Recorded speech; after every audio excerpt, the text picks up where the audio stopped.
السلام علیکم ناظرین، اس ویڈیو کے لیے میں آپ کو اندر 2 ہفتے کی موسمی صورتحال کے بارے میں کچھ معلومات دی جاتی ہے۔ اگرچہ آج خیبر پختونخوا کے شمالی پہاڑی علاقوں میں روزانہ کی بنیاد پر جیسے ایکٹیویٹی ہو رہی تھی، آج پھر ایکٹیویٹی ہونے کے امکانات ہیں، لیکن آج کم ایکٹیویٹی ہوگی۔ لیکن اس کے علاوہ پنجاب کے جو مشرقی علاقے خاص طور پر لاہور، قصور، گوجرانوالہ، گجرات، جہلم، چکوال کے علاقوں میں بارش ہونے کے امکانات ہیں۔ باقی ناروال، سیالکوٹ کے علاقوں میں آج بارش نظر نہیں آ رہی۔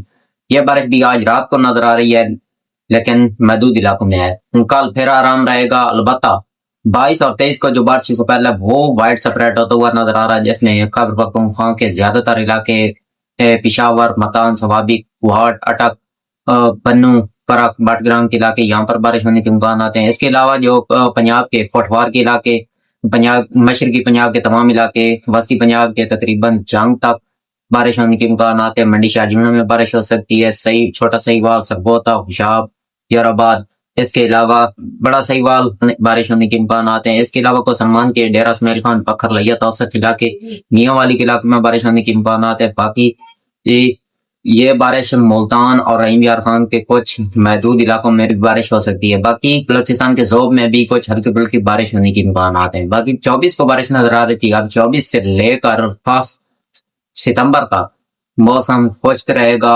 البتہ جو حبس ہے نا وہ اپنی پیک پر پہنچ جائے گا، شدید حبس ہوگا، خاص طور پر رات کے اوقات میں۔